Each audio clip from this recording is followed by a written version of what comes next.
अस्सलामुअलैकुम व्यूअर्स, हम इस वक्त स्टडी कर रहे हैं फॉर्मेशन ऑफ एडजेक्टिव की और इस सिलसिले में ये हमारी तीसरी वीडियो है जिसमें हम ये जानने की कोशिश करेंगे कि हम प्रोनाउन को एडजेक्टिव के तौर पर किस तरह से यूज़ कर सकते हैं।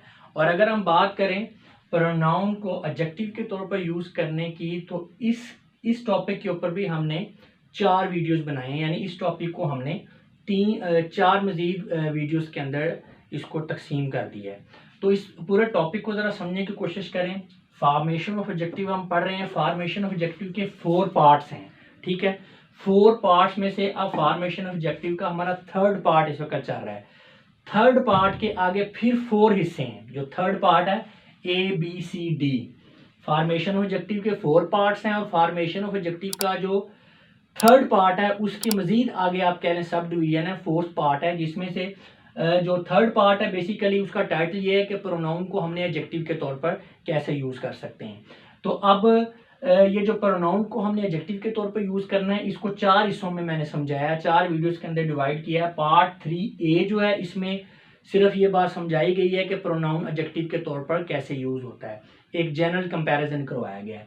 जो पार्ट 3B है उसके अंदर हमने देखा है कि demonstrative adjective and demonstrative pronoun उनका डिफरेंस क्या है।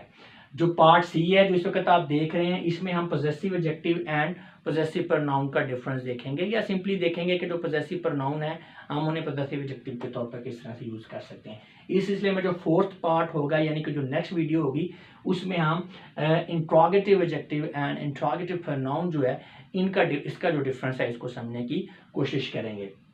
तो व्यूअर्स, अगर आप फॉर्मेशन ऑफ एडजेक्टिव के टॉपिक को मुकम्मल तौर पर समझना चाहते हैं तो चारों पार्ट्स को देखना पड़ेगा आपको। इसी तरह अगर आप use of pronoun as adjective को समझना चाह रहे हैं तो इसके भी 4 पार्ट्स को आपको देखना पड़ेगा। और जो लोग इंग्लिश का कोर्स कर रहे हैं कम्प्लीटली, उनकी आसानी के लिए क्या किया गया है कि ये जो use of pronoun as adjective है इसके चारों पार्ट्स को इकट्ठा करके एक वीडियो की शक्ल में आगे जो है वो रख दिया गया है प्ले लिस्ट में। इसी तरह जो फॉर्मेशन ऑफ एडजेक्टिव है ये पूरा टॉपिक यानी 4 के 4 पार्ट्स को ही एक वीडियो की शक्ल में कंबाइंड फॉर्म के अंदर भी प्रेजेंट कर दिया गया। उसकी वजह यह है कि जो रैंडम लर्नर्स हैं जो सारे टॉपिक को नहीं समझना चाहते, किसी एक खास चीज़ को समझना चाह रहे हैं तो वो अपनी रेलिवेंट वीडियो देख लेंगे। जो लोग पूरे टॉपिक को समझना चाह रहे हैं, जो कोर्स कर रहे हैं, तो वो प्ले लिस्ट में जाके कंप्लीट इंग्लिश कोर्स वाली प्ले लिस्ट में जाके एक ही जगह पे पूरा टॉपिक जो है उनको समझने के लिए मिल जाएगा, तो उनके लिए आसानी होगी। तो चलें स्टार्ट करते हैं अपने इस टॉपिक को। They both are used to attribute ownership or possession to someone or something। देखें जी, अगर बात करें हम possessive pronoun की या possessive adjective की तो ये दोनों ही ownership या possession को शो करते हैं। देखो possessive जो है ये possession से निकला है, जिसका मतलब ही क्या है कि ये ownership को या possession को शो कर रहे हैं। जैसा कि दिस इज माई हाउस, ये मेरा घर है। दिस हाउस इज योर्स, ये घर आपका है। अच्छा, अब क्यों ज़रूरत पेश आई है कि हम पॉजेसिव एडजेक्टिव या पॉजेसिव प्रोनाउन का जो हम कंपैरिजन कर रहे हैं? उसकी वजह यह है कि जो possessive adjective and possessive pronoun है इनकी जो फॉर्म है, वर्ड फॉर्म, वो तकरीबन सेम है। तो स्टूडेंट्स अक्सर ही उसको जो है वो गलत जो है यूज़ कर लेते हैं, प्रोनाउन की जगह एडजेक्टिव यूज़ कर लेते हैं, प्रोनाउन एडजेक्टिव की जगह प्रोनाउन यूज़ कर लेते हैं, और ये एक बहुत बड़ी गलती होती है।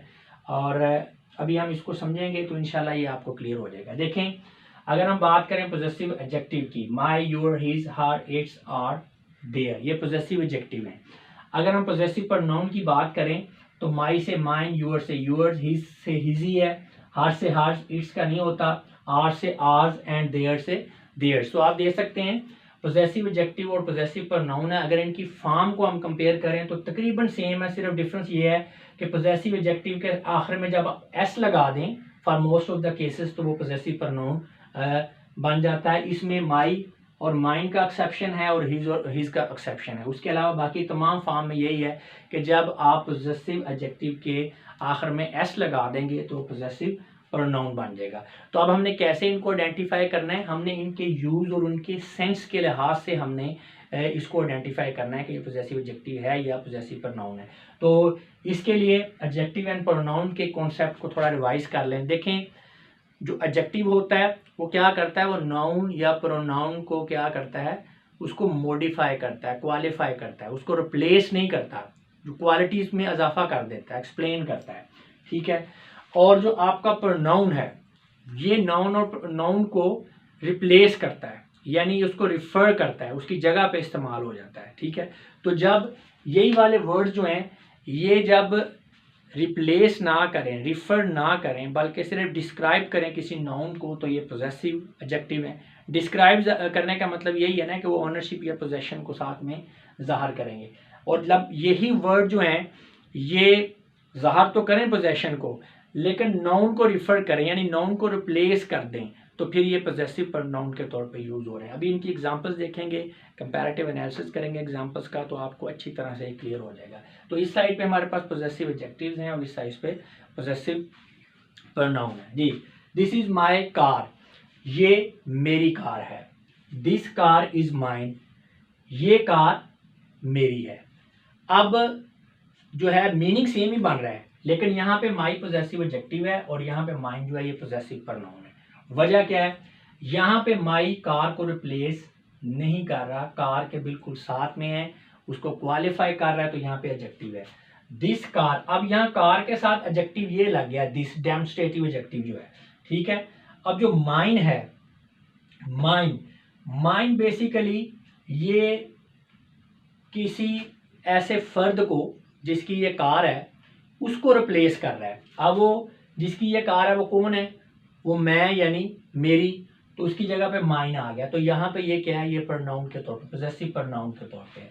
अभी आगे देखेंगे तो क्लियर हो जाएगा। दैट इज योर हाउस, ये आपका घर है। दैट हाउस इज योर्स, ये घर आपका है। अब मीनिंग तकरीबन सेम है, लेकिन डिफरेंस में बड़ा फर्क है। यहाँ पे योर हाउस को कर रहा है क्वालिफाई डायरेक्टली और इसके साथ अटैच भी है, यहाँ पे ये पोजेसिव एडजेक्टिव है।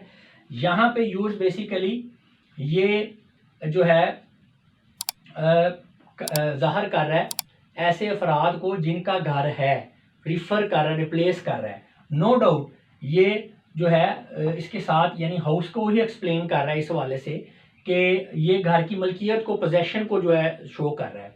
घर की मलकियत और पोजेशन को शो तो कर रहा है, लेकिन बेसिकली ये रिफर कर रहा है ऐसे अफराद को जिनका ये घर है। अब उनको रिप्लेस कर रहा है, रेफर कर रहा है, वो क्या है, यूअर। ठीक है, तो यूअर्स, तो ये आपका घर है, ये घर आपका है। ठीक है, दिस इज हिज बाइक, ये उसकी बाइक है। दिस बाइक इज हिज, ये बाइक उसकी है। यहाँ पे यानी पोजेशन भी शो हो रहा है, यहाँ पे रेफरेंस है, यहाँ पे ये जो पोजेसिव वर्ड्स हैं ये रेफरेंस के तौर पे यूज हो रहे हैं, इसलिए पोजेसिव प्रोनाउन है। और यहाँ पे ये जो पोजेसिव वर्ड हैं ये डायरेक्टली जो है उसको वर्ड क्वालिफायर के तौर पर यूज हो रहे हैं, तो इसलिए ये पोजेसिव एडजेक्टिव है। दिस इज हर बुक, ये उसकी किताब है। दिस बुक इज हर, ये किताब उसकी है। दिस इज इट्स फूड, ये इसकी फूड है। दिस फूड इज इट्स, ये गलत होगा, ये ऐसे नहीं हो सकता। इट्स जो है ये अकेला इस तरह प्रोनाउन की फॉर्म में यूज नहीं हो सकता। अच्छा जी, आवर कंपनी इज स्मॉल, हमारी कंपनी छोटी है। Hours is a small company. अब यहाँ पे देखें ना, आवर्स जो है ये क्या कर रहा है, ये शो कर रहा है कुछ अफराद को, उनको रिफर कर रहा है। ठीक है, नो डाउट साथ में ये पोजेशन को भी एक्सप्रेस कर रहा है। यहाँ पे आर जो है ये पोजेसिव एडजेक्टिव है, यहाँ पे ये पोजेसिव प्रोनाउन है। इस सेंटेंस को हम एक और तरह से लिख सकते हैं, that small company is hours, ये स्मॉल कंपनी हमारी। और यहाँ पे भी ये पोजेशन भी शो कर रहा है, रिफर भी कर रहा है, तो यहाँ पे ये पोजेसिव प्रोनाउन है। इसी तरह देयर हाउस इज ब्यूटीफुल, उनका घर जो है खूबसूरत है। There is a beautiful house, उनका एक खूबसूरत घर है। ठीक है, आप देखें ना जरा मीनिंग में डिफरेंस आपको समझ आ रहा है। देयर हाउस इज ब्यूटीफुल, उनका घर खूबसूरत है। ठीक है, उनका घर खूबसूरत है। There is a beautiful house, उनका एक खूबसूरत घर है। ठीक है, this beautiful house is theirs, ये खूबसूरत घर उनका है। तो ये दो तरह से आप एक्सप्रेस कर सकते हैं प्रोनाउन को, यानी इस तरह से भी और इस फॉर्म में भी आप सेंटेंसेस को लिख सकते हैं। तो व्यूअर्स मेरा ख्याल है आपको अब तक समझ आ गई होगी कि जब कोई वर्ड पोजेशन को शो करे तो पोजेसिव वर्ड होगा। अब पोजेसिव में वो पोजेसिव प्रोनाउन भी हो सकता है, पोजेसिव एडजेक्टिव भी हो सकता है। तो जब एक पोजेसिव वर्ड क्वालिफायर के तौर पर यूज हो रहा है तो वो पोजेसिव एडजेक्टिव है। लेकिन जब वही वर्ड जो है वो यानी वही पोजेसिव वर्ड जो है वो रेफरेंस के तौर पे यूज़ हो रहा है, यानी रिफ़र कर रहा है अफराद को, एक फ़र्द को या ज़्यादा अफराद को, तो फिर वो क्या है, वो पोजेसिव प्रोनाउन है। फॉर्म तकरीबन दोनों की सेम है, सिर्फ ये है कि पोजेसिव प्रोनाउन में एडिशनल एस होता है सवाए हिज और माई माइन के।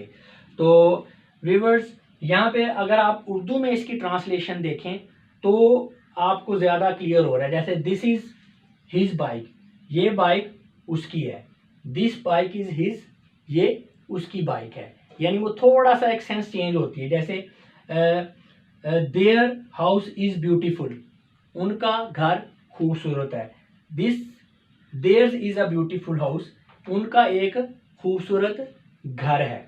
अब यहाँ पे जो है ये बताया जा रहा है कि उनका घर खूबसूरत है, यानी घर की एक क्वालिटी जो है ना उसको यानी मेन हमारा जो यहाँ पे बात करने का मकसद है, इस सेंटेंस करने का मकसद है, उसमें हम ये शो करना चाह रहे हैं कि जो उनका घर है वो खूबसूरत है। जो इस सेंटेंस में हम ये बात नहीं शो करना चाह रहे कि उनका घर खूबसूरत है, यहाँ पे हम ये एक्सप्रेस करना चाह रहे हैं कि ये घर उनका है। इस बात को फिर समझें कि देयर हाउस इज ब्यूटीफुल, इस घर में हम बेसिकली ये बताना चाह रहे हैं कि उनका घर जो है खूबसूरत है, ठीक है ना। हम जो मैसेज कन्वे करना चाह रहे हैं उस मैसेज में हम बेसिकली ये बताना चाह रहे हैं कि जो उनका घर है वो खूबसूरत है। ये सेंटेंस है there is a beautiful house, इसमें हम ये मैसेज नहीं देना चाह रहे, घर की खूबसूरती के बारे में नहीं बताना चाह रहे। बेसिकली हम ये बताना चाह रहे हैं कि उनके पास घर है, there is a beautiful house, उनका एक खूबसूरत घर है। यहाँ पे हमने मैसेज देना है खूबसूरती का बताने के लिए कि उनका घर खूबसूरत है। यहाँ पे हम मैसेज दे रहे हैं कि उनका घर है, अब वो खूबसूरत है, ये एक एडिशनल इंफॉर्मेशन है। तो यहाँ पे ये ब्यूटीफुल एडजेक्टिव है और देयर जो है ये पोजेसिव प्रोनाउन है। ये आपका सिंपली यानी आप कह लें डिस्क्रिप्टिव एडजेक्टिव है ब्यूटीफुल, या आप कह लें क्वालिटेटिव एडजेक्टिव है। तो यहाँ पे अब आप इस बात को आपको समझ आ जानी चाहिए कि आपके मैसेज क्या देना चाह रहे हैं, आपका सेंटेंस बनाने का मकसद क्या है। तो वो मकसद आपका तय करेगा कि ये जो वर्ड्स हैं इनको आप पोजेसिव एडजेक्टिव के तौर पर यूज कर रहे हैं या आप इनको आप पोजेसिव प्रोनाउन के तौर पर यूज कर रहे हैं। तो सिंपली हम चूंकि स्टडी कर रहे हैं फॉर्मेशन ऑफ एडजेक्टिव को, तो अगर उस हवाले से उस एंगल से भी इस टॉपिक को देखें तो हम ये कह सकते हैं कि जो आपका प्रोनाउन है वो भी एडजेक्टिव के तौर पर यूज हो सकते हैं। जैसे कि ये आपके प्रोनाउन है माइन, योर्स, हिज, हर्स वगैरह, ये सेम वर्ड जो हैं यहाँ पे ये एडजेक्टिव के तौर पे यूज हो गए हैं।